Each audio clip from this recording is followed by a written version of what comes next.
States government that the Islamic Republic of Iran is responsible for the attacks that occurred in the Gulf of Oman today. This assessment is based on intelligence, the weapons used, the level of expertise needed to execute the operation, recent similar Iranian attacks on shipping, and the fact that no proxy group operating in the area has the resources and proficiency to act with such a high degree of sophistication. This is only the latest in a series of attacks instigated by the Islamic Republic of Iran and its surrogates against American and allied interests. And they should be understood in the context of 40 years of unprovoked aggression against freedom-loving nations. On April 22nd, Iran promised the world that it would interrupt the flow of oil through the Strait of Hormuz. It is now working to execute on that promise. In early May, the Revolutionary Guard Corps attempted the covert deployment of modified dhows capable of launching missiles. On May 12th, Iran attacked 4 commercial ships near the Strait of Hormuz. On May 14th, Iran-backed surrogates attacked by armed drones struck 2 strategically important oil pipelines in Saudi Arabia. On May 19th, a rocket landed near the U.S. Embassy in Baghdad. On May 31st, a car bomb in Afghanistan wounded 4 U.S. service members, killed 4 Afghan civilians, and wounded bystanders. Yesterday, Iranian surrogates fired a missile into Saudi Arabia, striking the arrivals terminal of an international airport, injuring 26 people.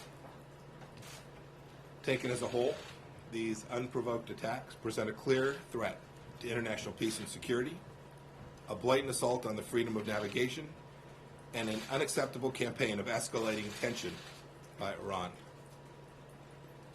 Prime Minister Abe made a historic trip to Iran to ask the regime to de-escalate and enter into talks. Iran's supreme leader rejected Prime Minister Abe's diplomacy today by saying he has no response to President Trump and will not answer. The supreme leader's government then insulted Japan by attacking a Japanese oil tanker just outside of Iranian waters, threatening the lives of the entire crew, creating a maritime emergency. Iran's foreign minister today responded to these attacks. He said, sardonically, quote, "Suspicious doesn't begin to describe what likely transpired this morning," end of quote. Foreign Minister Zarif may think this is funny, but no one else in the world does.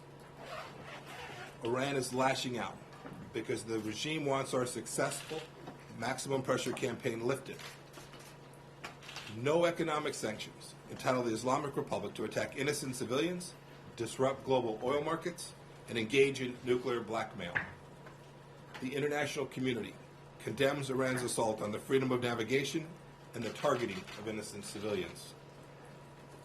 Today I've instructed our UN Ambassador Jonathan Cohen to raise Iran's attacks in the UN Security Council meeting later this afternoon. Our policy remains an economic and diplomatic effort to bring Iran back to the negotiating table at the right time, to encourage a comprehensive deal that addresses the broad range of threats.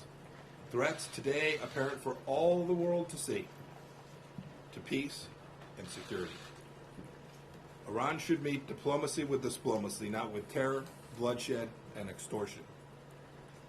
The United States will defend its forces, interests, and stand with our partners and allies to safeguard global commerce and regional stability.